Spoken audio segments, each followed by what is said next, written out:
नमस्कार, मी दिशा. ओन्ली दिशा या चॅनलमधले आपले हार्दिक हार्दिक स्वागत करत आहे. आज मी नर्सरीत गेले होते. काही झाडं आणायची होते विकत 4-5 आणि मी आणि माझी मुलगी नर्सरीत गेलो. 10-10:30च्या दरम्यान गेलोत. खूप छान प्रसन्न वाटत होतं नर्सरीमध्ये आणि आमच्या नांदेडची नर्सरी तुम्हाला दाखवता येते म्हणून मी नर्सरीत व्हिडिओ करावा असा विचार केले आणि तो 4-5 झाडं आणली. ही आहे शेवंती. हे शेवंतीचा आता ऋतू नाही आहे मला माहीत आहे, तरीसुद्धा माझी मुलगी म्हणली मम्मा घे ना म्हणली. मग चला म्हणले घ्यावं, तिचं पण मन कशाला नाराज करावं. आणि मग एक कुंडी होती माझ्याकडं छोटी, त्याच्यामध्ये मी पहिलं माती टाकली, मग वाळू टाकली, पुन्हा शेण टाकलं आणि हे झाड लावलं. हे झाडाला ना शेणखत जेवढं टाकाल तेवढं छान ग्रोथ होते आणि हे पण होते काय म्हणतात, फुलं पण छान येतात आणि झाडं पण छान राहतात.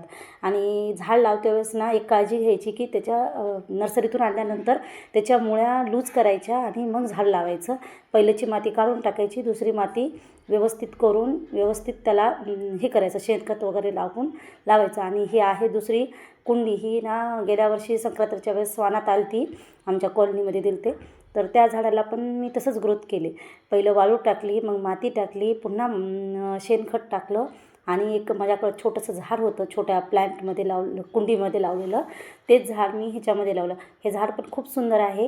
हे थोडं मोठं झालं ना, मी 2-3 महिन्यानंतर तुम्हाला हे झाड दाखवते.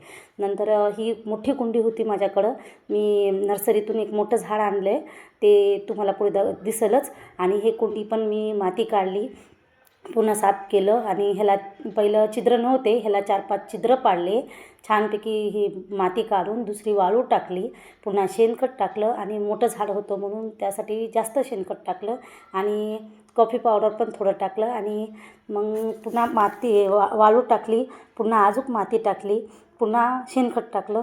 कारण की असं केल्यानंतर झाडं छान ग्रोथ होतात.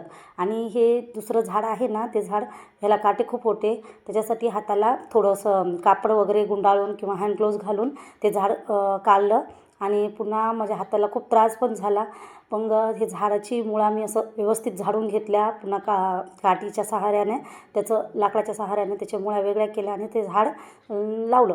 आणि ते लावल्यानंतर पुन्हा आणखीन मातीमध्ये वाळू शेणखत मिक्स केलं, ते मी खाली ठेवले होते.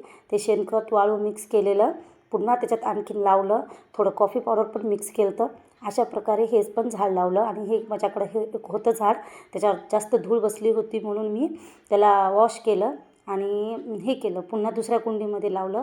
ते पण आता ह्याच्यासोबत हे पण होतात झाडं, हे करणं, रिपोर्टिंग करणं होते म्हणून ते पण केले. हे बघा, हे मोठ्या कुंडीतलं झाड हे असं आहे, खूप सुंदर आहे आणि आम्हाला सगळ्यालाच आवडलं. आणि हे कॉर्नर खूप छान दिसायले.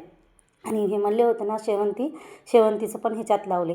आता बघूत काही दिवसानंतर काय ग्रोथ होते काय नाही, तुम्हाला दाखवते पुढच्या व्हिडिओमध्ये. हे पण झाड लावलं बघा. आणि हे असं पूर्ण झाडाचा लावलेला पसारा झाला आहे. आता हे पसारा आवरायचा आहे आणि क्लीन करायचं आहे. हे आहे खिडकीमध्ये ठेवले हे झाड. हे इनडोर झाड आहे. हे खूप छान दिसते. आज मला आवडलं, गेल्यानंतर खूप छान दिसलं नर्सरीमध्ये. ते आणले आणि हॉलमध्ये मी ठेवले. हे हॉलमध्ये ठेवल्यानंतर